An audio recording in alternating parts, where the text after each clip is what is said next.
Bismillahirrahmanirrahim. Assalamualaikum warahmatullahi wabarakatuh.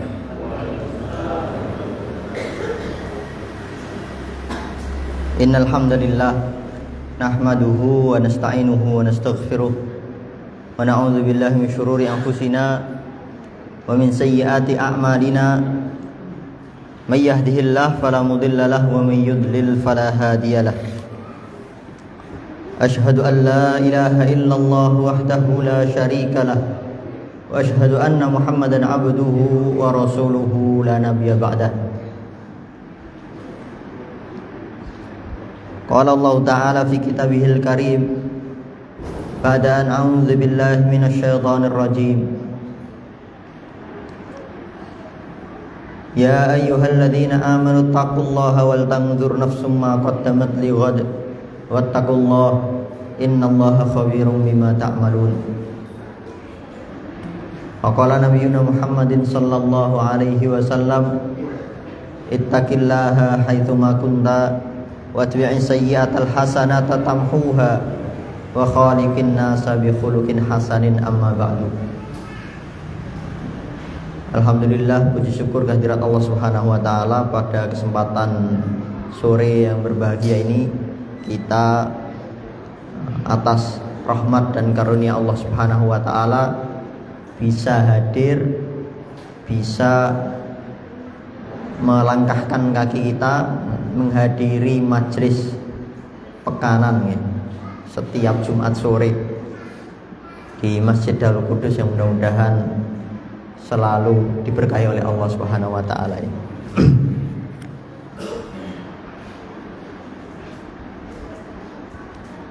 Jamaah yang mudah-mudahan dirahmati oleh Allah Subhanahu wa taala. Sebelumnya pada pekan yang lalu, dalam arti ketika kita bermajelis bersama, kita sudah membahas beberapa perkara yang mana kalau kita kerjakan maka itu kita menjadikan kita tahu bagaimana kondisi hati kita. Kita menjadi tahu bagaimana apakah hati kita sedang sakit atau hati kita sedang sehat. Kita menjadi tahu itu. Nah, di antara yang mungkin kemarin kita bahas adalah, kalau boleh mengulang sedikit ya, yang pertama adalah mencari atau kita mendekatkan diri, berteman, berkawan dengan, atau berguru, tepatnya berguru dengan guru yang mampu menunjukkan aib-aib diri kita. Guru yang tidak pekewo, bahasanya ngoten. Yang tidak pekewo, yang tidak segan untuk mengingatkan aib-aib yang telah kita lakukan. Kemudian yang kedua masih serupa dengan itu adalah mencari teman. Katakanlah kalau kita tidak memiliki guru, karena mungkin dianggap sebagai tetua ya, yang paling sepuh di daerah misalkan. Jadi bukannya nggak bisa mencari guru, malah dijadikan guru. Maka yang kedua adalah mencari teman, mencari kawan yang tidak segan untuk mengingatkan aib-aib yang telah kita lakukan. Atau katakanlah bukan suatu kemaksiatan, bukan suatu kesalahan, tapi hal-hal yang kiranya tidak pantas untuk kita lakukan, itu dia mampu atau tidak segan untuk mengingatkan. Kalau dua orang ini kita dapatkan, maka tugas kita adalah menjaga dia.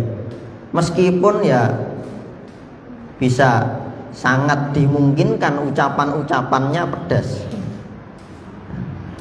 tapi ada istilah niku nek sambel niku tobat sambel.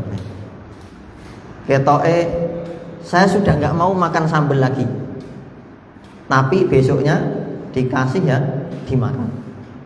Nah, teman-teman guru-guru yang seperti ini yang perlu kita jaga. Pedasnya itu mengobati kita justru.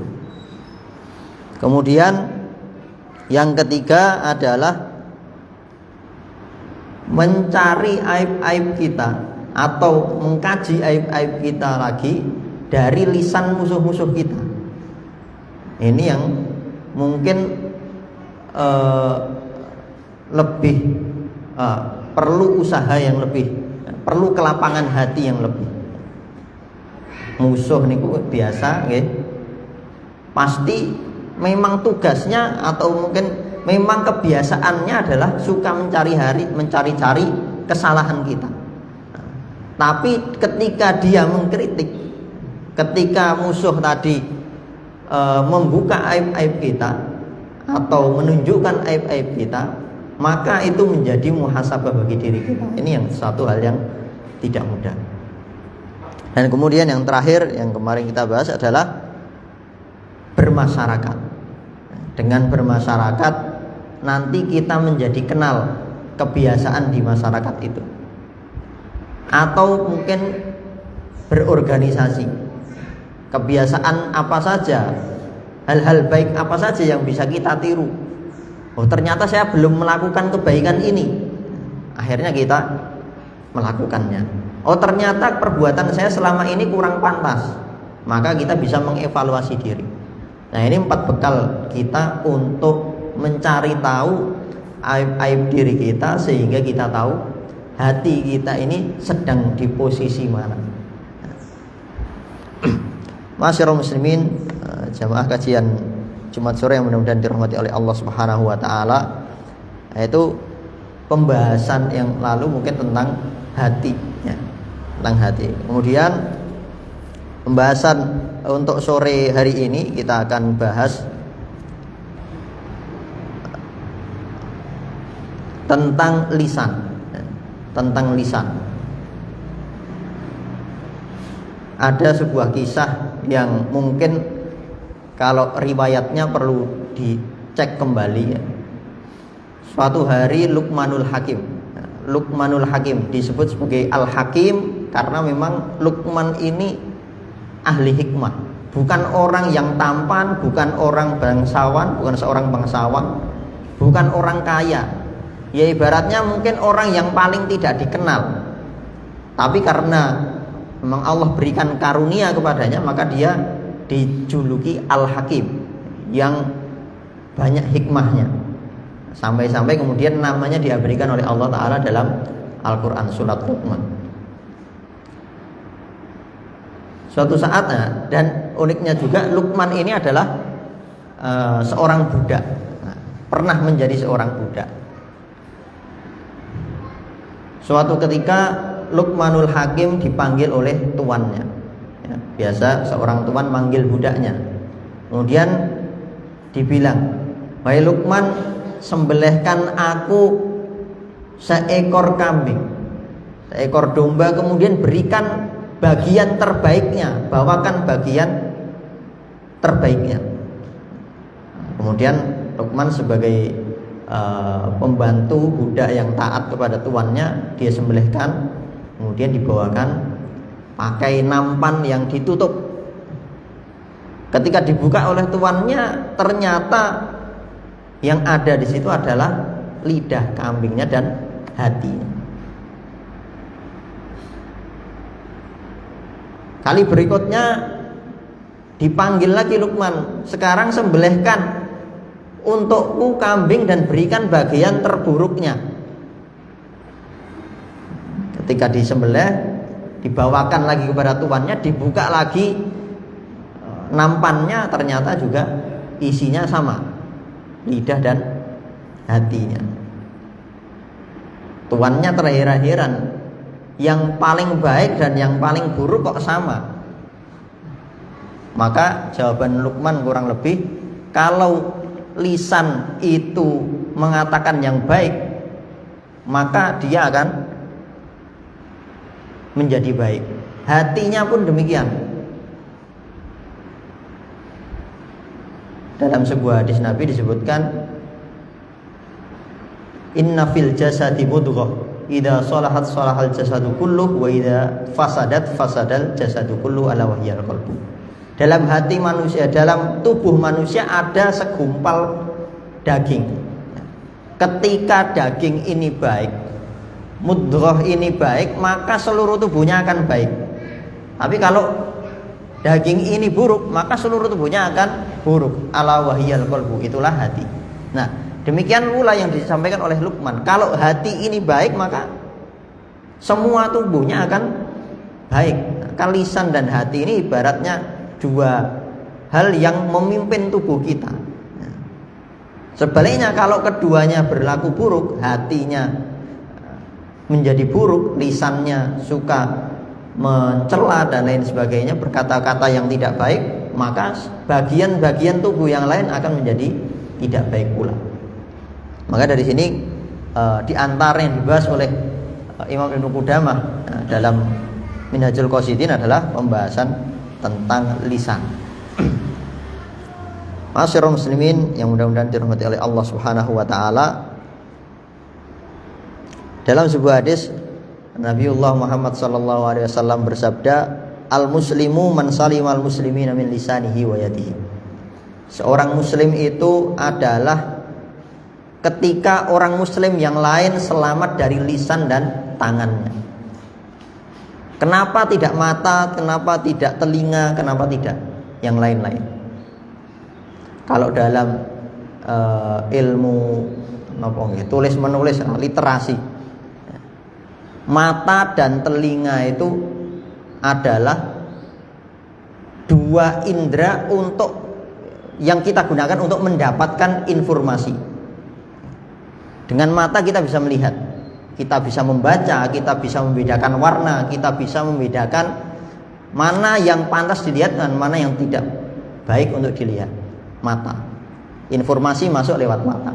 Kemudian yang kedua, telinga.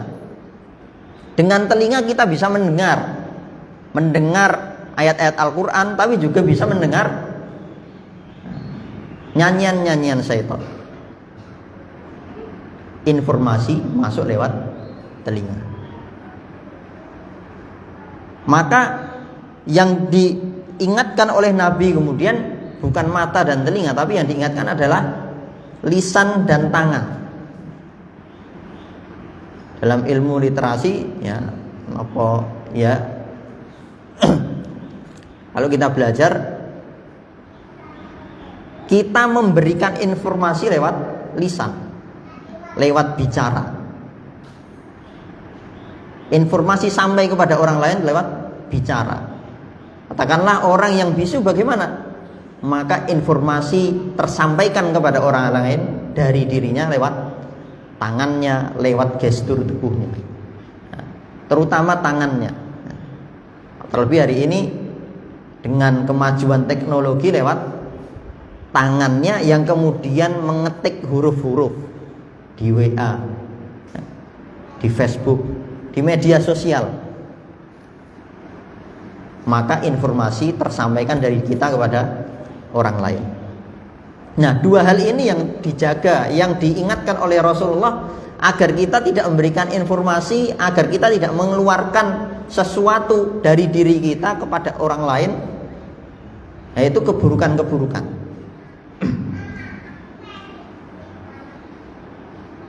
Caranya bagaimana?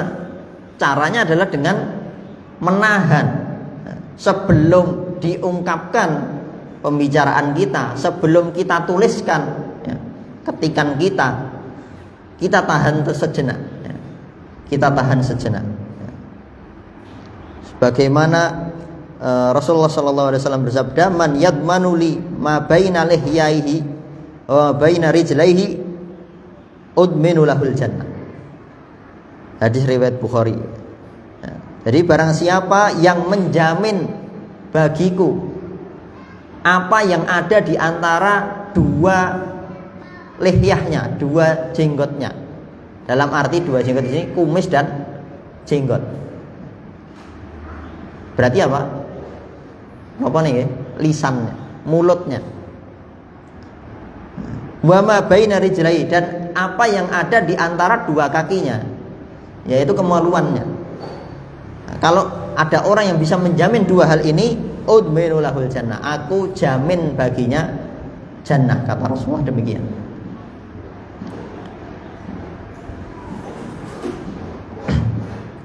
Dalam hadis lain Rasulullah bersabda, man kaffa lisanahu satarallahu auratahu. Barang siapa yang bisa menjaga lisannya, Allah akan menjaga auratnya. Allah akan menutup auratnya, aib-aibnya.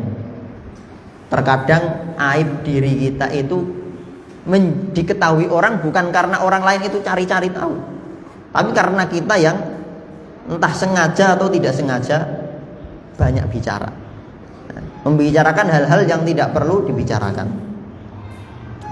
Nah, kuncinya adalah diam. Kita tahu kuncinya.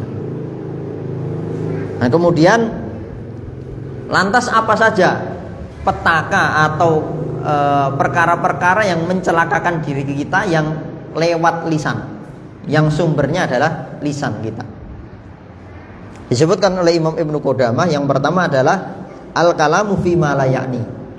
Itu bicara pada perkara yang tidak bermanfaat. Manfaatnya apa? Atau katakanlah tidak memberi manfaat, bisa mencegah apa? Mencegah madorot apa bicara kita itu? Apakah bicara kita mencegah madorot, atau minimal tidak merugikan orang lain dan diri kita sendiri?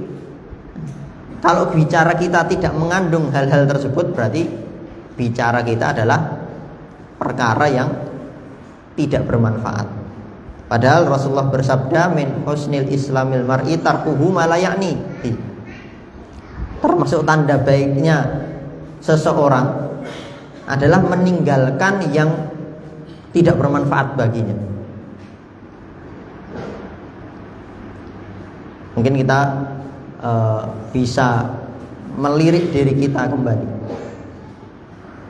Apakah bicara kita masih terlalu banyak pada hal-hal yang tidak bermanfaat? Ngobrol boleh nopo tidak? Diperbolehkan. Nah, tapi seorang muslim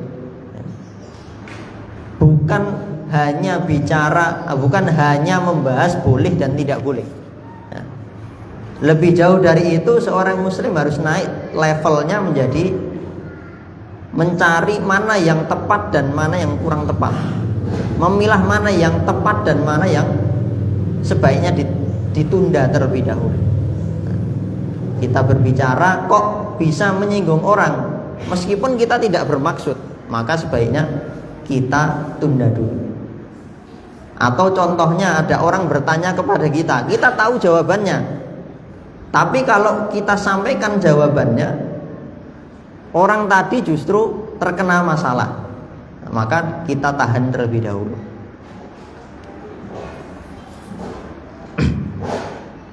Kemudian kecelakaan yang kedua dari banyaknya bicara adalah al-khawdu fil batil wal ma'asi.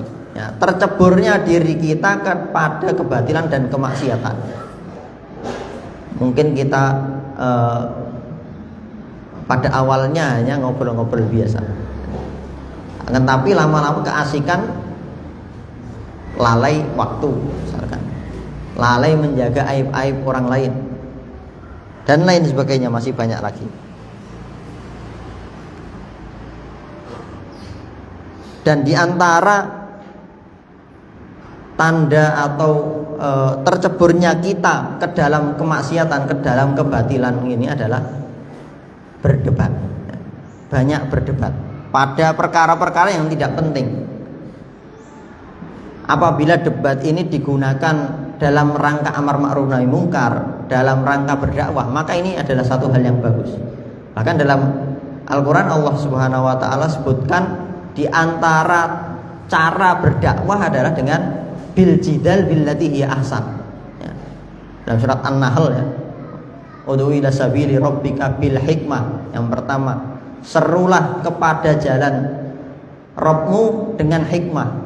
Wal mau'idhah hasanah, dengan nasihat yang baik. Kemudian yang ketiga apa? Wal jidal billati hiya ahsan. Ya. Berdebat dengan cara-cara yang baik. Ya. Salah satu metode dalam berdakwah kalau kita belajar dalam fikih dakwah seperti itu. Akan tetapi kalau berdebat ini justru menjadikan diri kita lalai, ya. Kita keasikan berbalas ya. Terlebih kalau menang, ketika orang berbantah-bantahan, kalau dirinya merasa di atas angin, dalam arti menang, dirinya merasa menang, maka akan sangat mungkin kesombongan muncul pada diri. Tapi kalau misalkan dia berdebat dalam arti ingin menjawab problematika umat, mungkin jenengan bapak-bapak ibu-ibu pun ngertos ini, Zakir Naik, Dr. Zakir Naik. Beliau hafal bukan hanya Al-Quran, tapi juga kitab-kitab yang dianggap suci oleh agama lain. Injil dia hafal, kemudian kitab-kitabnya orang Buddha, dan banyak. Bertanya, ada orang-orang bertanya, jamaahnya yang pendengarnya ribuan, terserah bertanya apa kepada Dr. Zakir Naik, kemudian dijawab dengan jawaban yang bisa mematahkan argumen-argumen. Yang seperti ini, berdebat yang seperti ini justru diperbolehkan. Lewat tangan beliau, lewat dakwah beliau yang seperti ini bisa memasukkan orang non-muslim kepada Islam. Banyak sekali ya seperti itu. Nah, maka ini kita perlu cek, apakah berbantah-bantahannya kita masih pada perkara duniawi, berbantah-bantahannya kita masih perkara-perkara yang meskipun sepertinya berdebat dalam masalah agama, tapi kok justru mengotori hati kita. Nah, ini yang seperti ini dihindari.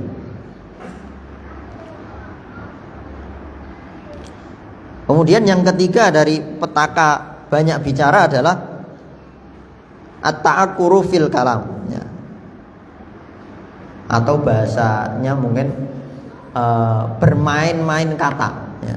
Bermain-main kata. Dia mungkin kita kalau dalam istilah para ulama itu ada sihrul bayan.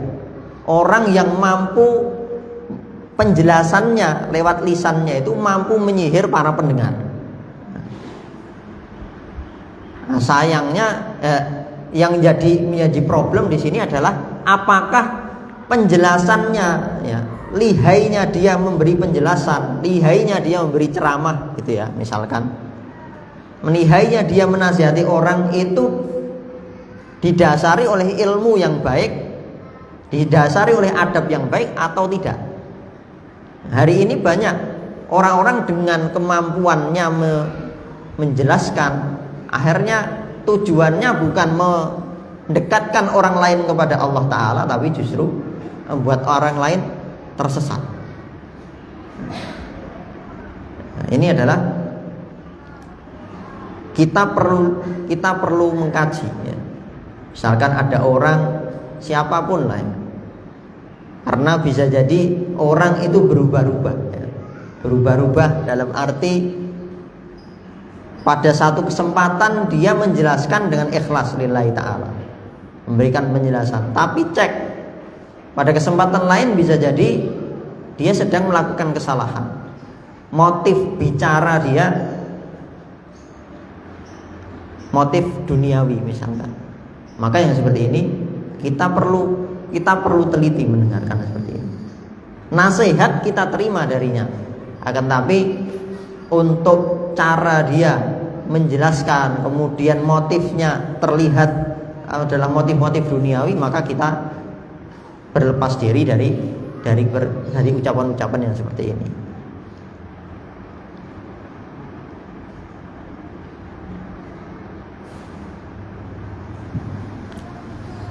Selanjutnya petaka yang keempat adalah al-fahsyu was-sabbu wal bada.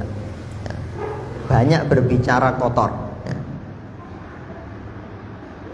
Beberapa waktu lah kita sering mungkin melihat di media sosial, ya.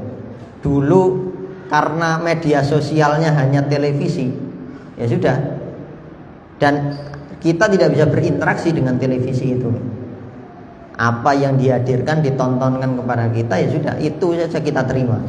Dalam arti kita nggak bisa membalas. Hari ini media sosial bisa, ya, kita saling berbalas dengan teman kita yang ada di luar negeri. Ya, kita saling berbalas dengan orang yang bahkan nggak kenal sama sekali kok tiba-tiba berdebat. Ya. Bukan hanya itu, masuk pada afatul kalam atau petaka banyak bicara yang keempat, yaitu al-fahsu wasabbu, banyak mengucapkan kata-kata kotor. Para public figure yang seharusnya menjaga diri dari akhlak-akhlak yang buruk, tapi kemudian justru mencontohkan hal-hal yang tidak baik. Ketika ditanya apa, kalian seharusnya sebagai orang tua menjaga anak-anaknya biar gak dengar-dengar yang buruk. Sebagai orang tua harusnya menjaga anaknya dari menonton hal-hal yang tidak baik di internet misalkan, hal-hal yang tidak baik di media sosial. Nah, seolah-olah apa yang mereka kerjakan itu tidak dicatat oleh Allah Subhanahu wa taala, tidak dicatat oleh malaikat. Keburukan saya itu urusan saya. Nah, mereka katakan seperti itu. Yang seperti ini seharusnya memang sebagai kita sebagai pendidik misalkan ya, atau kita sebagai orang yang menikmati media sosial dalam arti menggunakan media sosial, menggunakan teknologi yang ada di masa ini, kita gunakan dengan sebaik-baiknya. Akan tapi kalau kita mendapati yang buruk, kita tinggalkan. Meskipun dengan begitu kita juga tidak berhenti untuk mengkritik misalkan ya, memberikan masukan-masukan ya.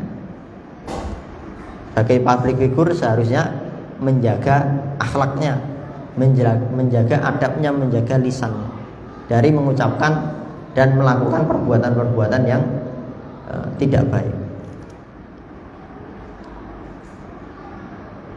Dalam sebuah hadis Rasulullah sallallahu alaihi wasallam bersabda, "Laisal mu'minu bit-ta'ani walal la'ani walal fahish walal badhi." Tidaklah seorang mukmin itu orang yang tajam lisannya. Ya, lisannya adalah lisan yang tajam. Mungkin kalau pisau itu kan melukai tangan kita. Kalau lisan itu melukai, bukan meluka zahir, bukan luka yang nampak, tapi luka pada hati kita, luka pada pikiran. Gara-gara lisannya orang menjadi tersesat, orang menjadi sakit hati. Walalaan, dan seorang mukmin itu bukan orang yang suka melaknat. Sedikit-sedikit laknatullah alaih. Nah, ini kan sedikit-sedikit mengucapkan hal-hal yang buruk kepada temannya. Walal fahish, dan juga bukan orang yang suka berbicara kotor. Walal badhi ya, atau bahasanya mungkin kalau yang lebih populer tidak suka miso-miso. Nah, maka seorang mukmin terhindar dari ini semua, menghindarkan diri dari menghindari ini semua ya.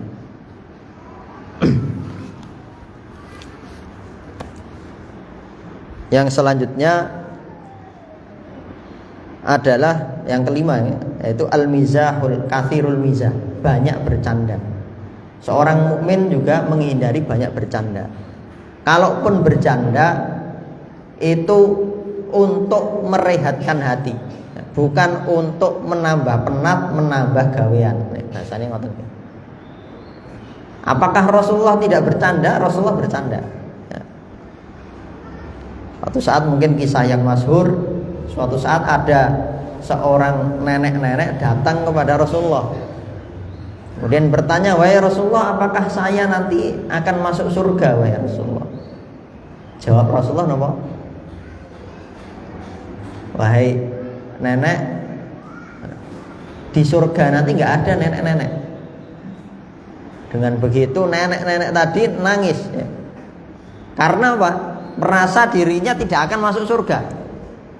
Tapi kemudian kata Rasulullah, memang di surga tidak ada nenek-nenek, akan tapi orang yang masuk surga, seorang muslim yang masuk jannah Allah Ta'ala, Allah jadikan kembali muda ya. Maka kemudian nenek-nenek tadi berbahagia. Nah, bercandanya Rasulullah, kata Imam Ibnu Qudamah, tidak terlepas dari 3 hal ya. Yang mungkin ini bisa menjadi pedoman kita bagaimana sih bercandanya Rasulullah. Yang pertama, bercandanya Rasulullah itu tidak berdusta. Bercandanya tetap jujur, tetap pada koridor, tidak sampai berdusta. Sebagaimana yang tadi, memang di surga tidak ada nenek-nenek gitu. Yang pertama. Kemudian yang kedua apa? Hanya bercanda kepada orang-orang yang memang membutuhkan rehatnya hati. Ketika sudah penat ya, baru bercanda, baru mencairkan suasana ya. Mungkin ada orang yang bisa seperti ini ya. Dimanapun, di komunitas apapun, dia bisa mencairkan suasana. Maka pahala bagi dia, kalau niatnya tidak buruk ya, niatnya tidak kotor, maka banyak pahala yang dia dapatkan, karena dia bisa merehatkan atau mencairkan suasana. Kemudian yang ketiga adalah bercandanya jarang-jarang saja, sesekali saja. Karena ketika orang terlalu banyak bercanda, sedikit-sedikit bercanda ya, sampai dijuluki sebagai orang yang misalkan orang yang suka bercanda ya, perkara-perkara yang serius justru dia candain. Maka yang seperti ini justru menjatuhkannya kepada keburukan. Kemudian ada kisah lagi dari Rasulullah SAW. Suatu saat beliau bertanya kepada Bilal bin Rabah. Kita masyhur, Bilal bin Rabah adalah seorang muadzin. Muadzin Rasulullah sampai beliau wafat. Nah, suatu saat Rasulullah bertanya, "Wahai Bilal, kamu sekarang korbannya apa?" Allah alam ini waktunya kapan, akan tapi tiba-tiba Rasulullah bertanya seperti itu. Kemudian kata Bilal, "Saya berkorban ayam, wahai Rasul." Nah, Rasul tidak menghukumi apa korban kok ayam, enggak gitu. Apa kata Rasulullah? Masya Allah ya, mungkin bahasa kita seperti itu ya. Seorang muadzin berkorban muadzin. Paham napa mboten iki? Seorang muadzin berkorban muadzin. Bilal ini kan muadzin. Ayam itu juga muadzin niku napa? Orang yang biasa memanggil orang lain untuk sholat, kalau dalam Bilal tadi. Ayam juga seperti itu, dia membangunkan orang-orang, memanggil orang untuk bangun subuh. Nah, maka kata Rasulullah, seorang muadzin berkorban muadzin. Nah, ini. Jadi candanya Rasulullah kalau kita kaji ya, itu candaan yang membuat kita tersenyum, ya, tersenyum, bukan tertawa terbahak-bahak. Nah, tertawa terbahak-bahak, karena orang yang banyak tertawa itu bisa mematikan hati. Ini ketika dia terlalu banyak bercanda.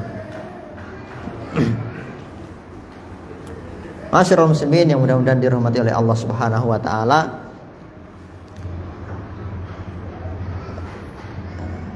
Yang selanjutnya yang dibahas oleh Imam Ibnu Qudamah tentang afatul kalam ya, tentang bahaya banyak bicara ini adalah al-istihza ya. Al-istihza. Istihza niku napa? Kalau secara bahasanya as-sukhriyah atau al-ihanah, meremehkan. Bicara kita itu mengandung peremehan. Peremehan terhadap siapapun ya. Terlebih lagi biasanya kalimat istihza, kata istihza ini ketika meremehkan di sini maksudnya adalah meremehkan syariat Allah Ta'ala, meremehkan hal-hal yang harusnya kita tanggapi serius terkait akhirat kita ya, terkait akhirat kita. Contoh di antara istihza adalah kita ngobrol-ngobrol mengungkapkan aib, dan aib ini bukan aib yang hanya mengenang masa lalu, bukan aib yang seperti itu. Akan tapi aib ini adalah aib yang mengandung dosa. Aib yang mengandung dosa. Maka yang seperti ini kita bicarakan, kemudian kita tertawa gara-gara hal itu, maka masuk ke dalam kategori istihza. Harusnya ketika kita berbuat dosa, kita menyesal, bertaubat kepada Allah Ta'ala, tapi kemudian justru kita cerita-ceritakan, kemudian kita tertawa atas apa yang telah kita lakukan. Majelis-majelis perjudian, majelis-majelis khomer, majelis-majelis ghibah dan lain sebagainya akan sangat mungkin melakukan istihza ini. Atau misalkan kita mencari-cari dari permasalahan agama yang kemudian kita jadikan bahan tertawaan. Masa kemudian dalam Islam diperintahkan muslimahnya untuk menutup kepala. Kemudian dia jadikan hal ini sebagai candaan, maka masuk ke dalam kategori istihza. Yang bahkan banyak ulama yang menyatakan seandainya istihza ini menjadikan dia meremehkan syariat Allah, nah, dengan niat seperti itu, maka bisa mengeluarkan agama, mengeluarkan dirinya dari dinullah ta'ala. Maka yang seperti ini menjadi peringatan bagi kita untuk tidak bermain-main dengan hal-hal yang berkaitan dengan akhirat kita. Mungkin di dunia kita tertawa, tapi di akhirat Allah Subhanahu wa taala yang berkuasa.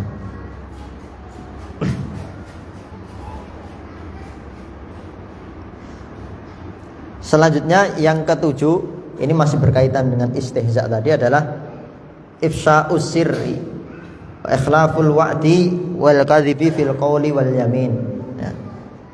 Jadi termasuk bencana dari bicara ini adalah orang akan mudah mengungkap hal-hal yang harusnya tersembunyi, yang seharusnya rahasia. Ya. Saya pernah dinasihati oleh atau ditanya oleh guru saya, kamu mau nggak saya beri tahu satu rahasia? Apa itu? Apa Ustaz? Kemudian guru saya ini malah bilang begini, akan tapi kamu siap nggak dengan rahasia itu? Karena bilang seperti itu, akhirnya saya justru mikir-mikir, rahasia itu sebuah amanah. Pintunya adalah orang yang mendengar. Nah, kalau yang mendengar diri kita, maka pintunya adalah diri kita. Kalau kita bicara, berarti pintu tadi terbuka, amanah tadi tersebar kemana-mana kepada orang yang seharusnya nggak perlu tahu. Maka menjaga amanah ini satu hal yang sangat berat. Ketika kita mengetahui rahasia, baik rahasia diri kita atau rahasia orang lain, maka kita jaga benar-benar. Rasulullah SAW bersabda, man satara musliman satarallahu uyubahu fid dunya wal akhirah. Atau kama qala Rasul. Barang siapa yang menutup aib seorang muslim, maka Allah tutup aibnya di dunia dan di akhirat. Pintunya diri kita. Maka memang paling aman, cara paling aman menjaga rahasia adalah sebaiknya kita nggak perlu tahu rahasia orang, kecuali kalau kemudian dengan kita tahu kita bisa memberikan solusi. Maka bisa dikatakan bahwasanya orang yang paling susah ya, atau yang paling berat amanahnya adalah menjadi seorang hakim misalkan, menjadi seorang qadhi, seorang yang memutuskan urusan manusia. Karena dia tahu, oh suami istri ini berpisah karena apa, dia tahu hal itu. Kemudian dia juga tahu semua problem-problem yang diajukan kepadanya, dia tahu semua. Sehingga apa? Kalau dia berbicara lebih kemudian sampai menyebutkan si fulan melakukan seperti ini, maka berarti pintu tadi, amanah tadi telah tersebar luas ya. Jadinya dia orang yang tidak amanah. Nah, terkait rahasia ini ada satu kisah dari seorang salaf bernama Ahmad bin Mahdi. Suatu saat Ahmad bin Mahdi, seorang ulama, beliau suatu ketika ditemui oleh seorang wanita hamil. Didatangi oleh seorang wanita hamil. Kemudian wanita ini mengadu, "Wahai Ahmad bin Mahdi, saya ini mengandung, di tempat saya mengandung anak yang nggak jelas siapa bapaknya. Tapi karena saya malu, akhirnya saya bilang kalau saya itu istri ini jenengan dan anak ini anaknya jenengan." Nah, misalkan ngoten pripun, Pak. Ada orang, ibu-ibu atau wanita siapapun datang ke tempat jenengan kemudian ngaku-ngaku dan kemudian hal itu tersebar ke siapapun, banyak orang. Geger geden kan bahasa ini. Akan tapi Ahmad bin Mahdi tidak marah, hanya oh iya. Nah, mungkin bahasa kita seperti itu. Kamu jangan marah ya. Ya.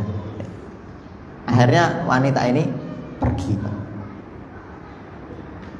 Ketika wanita ini pergi, beberapa saat kemudian, ya mungkin hari berganti hari, ya beberapa bulan berlalu, tiba-tiba kepala desa, mungkin bahasanya seperti itu ya, kepala desa di tempatnya Ahmad bin Mahdi datang kepada Ahmad bin Mahdi. Nah, sebelum kepala desa ini datang, Ahmad bin Mahdi kalau ketemu orang gitu ngobrol-ngobrol itu mengumumkan bahwa fulana dia punya istri gitu.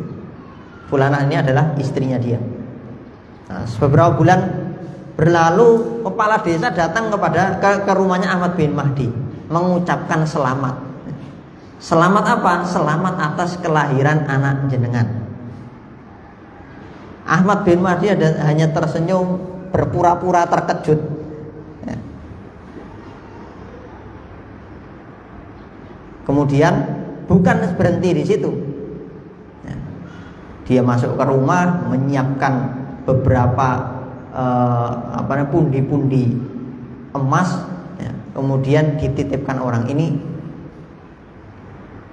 sampaikan amanah saya, ya. Ini untuk biaya anak saya sampai usia 2 tahun. Untuk biaya ibunya ngurusi anak saya sampai usia 2 tahun, dalam arti untuk menyusui. Sampai berbohong seperti itu. Kemudian amanah ini disampaikan. Kemudian Ahmad bin setelah anak tadi yang lahir berusia 2 tahun, qadarullah meninggal. Qadarullah meninggal. Nah, sampai suatu malam wanita datang kepada Ahmad bin Mahdi, ya, secara perlahan datang membawa beberapa uang. Kemudian berkata, "Wahai Ahmad, ini saya kembalikan uang yang dulu kamu berikan." Tapi kata Ahmad bin Mahdi apa? Wahai wanita, karena kamu telah menjaga anak tersebut, maka uang ini menjadi milikmu saja. Ini yang dicontohkan oleh para salaf seperti itu. Taruhannya adalah kehormatan dia. Kalau ketahuan dia ngaku-ngaku seperti itu lah, mungkin kalau dia sudah punya istri Ahmad bin Mahdi tadi atau keluarganya mungkin mengucilkan dia. Akan tapi hal ini dia lakukan untuk menjaga apa? Menjaga aib si wanita tadi. Mungkin kita ya mudah-mudahan tidak diuji dengan yang seperti ini. Tapi setiap masing-masing kita yang jelas mengetahui, ya, banyak atau sedikit aib diri kita sendiri dan aib orang lain. Maka yang seperti ini kita jaga, kita perbaiki, tapi dengan cara-cara yang baik. Masyaallah muslimin yang mudah-mudahan dirahmati oleh Allah Subhanahu wa taala. Yang terakhir yang disebutkan oleh Imam Ibnu Qudamah adalah di antara bencana banyak bicara adalah menjatuhkan, menjerumuskan orang kepada ghibah. Ghibah membicarakan aib orang lain. Ghibah itu apa sebenarnya? Kalau menurut pengertiannya adalah tadhkurul ghaiba ma yakrahuhu idza balaghahu. Kamu membicarakan kondisi orang lain yang tidak hadir di tempat, yang mana kalau dia hadir dia akan membencinya. Maka kita cek, kita bicarain orang lain itu misalkan dia dengar, dia akan gimana-gimana atau enggak? Dia akan membenci kita atau dia akan marah atau tidak? Kalau kira-kira dia akan marah, maka sebaiknya kita tahan. Berarti ini berpotensi kepada ghibah. Ini berpotensi kepada membicarakan aib-aib orang lain. Dan termasuk majelis ghibah, nah maksudnya termasuk orang yang berserikat dengan majelis ghibah adalah orang yang tahu bahwasannya temannya mendengarkan menceritakan aib saudaranya, dia malah diam saja dan hanya duduk di situ ikut mendengarkan. Lantas bagaimana kalau misalkan kita dalam tanda kutip terjebak pada majelis ghibah? Ya, maka langkah kita adalah kita ceritakan juga kebaikan dia. Kita ceritakan kebaikannya. Ya meskipun dia kayak gitu, tapi dia juga melakukan banyak kebaikan. Atau misalkan kita tidak berani, dia sudah pergi, maka lebih selamat. Dengan perginya kita, minimal orang lain tidak tersakiti, atau kita tidak mendengar aib-aib saudara kita yang kita tahu tadi. Hal itu adalah sebuah rahasia, dan rahasia adalah sebuah amanah.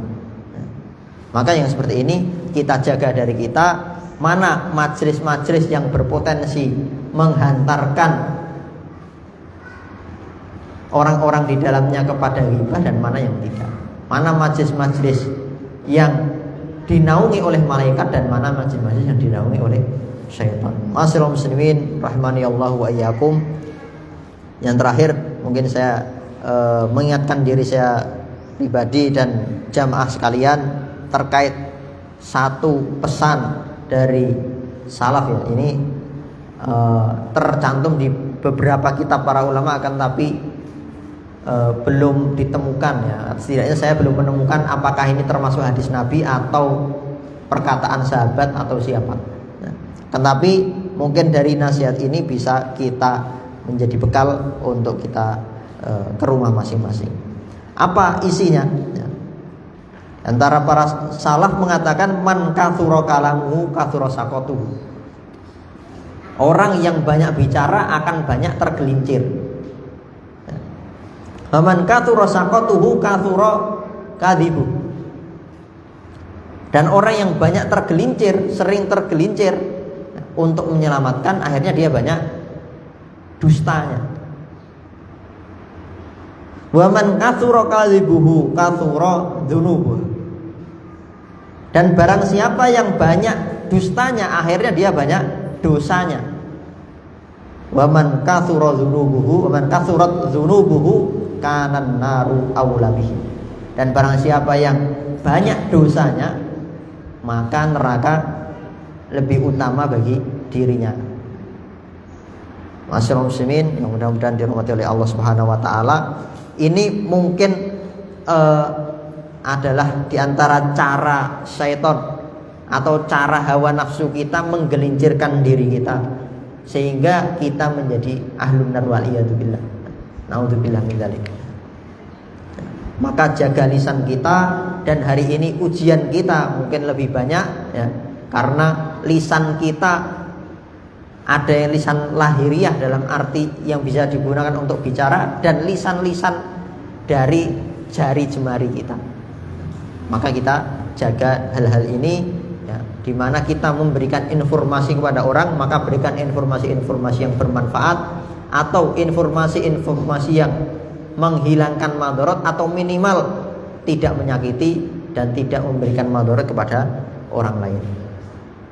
Mungkin yang demikian mudah-mudahan bermanfaat untuk tazkirah kita, tazkirah keluarga kita, tazkirah masyarakat kita. untuk menjaga lisan, menjaga bagian tubuh yang paling penting dari diri kita. Demikian kita akhiri majlis kita dengan hamdalah dan kafarah majlis. Alhamdulillahirabbil alamin. Subhanakallahumma bihamdika asyhadu an la ilaha illa anta astaghfiruka wa atubu ilaik. Akhiru da'wana wassalamu alaikum warahmatullahi wabarakatuh.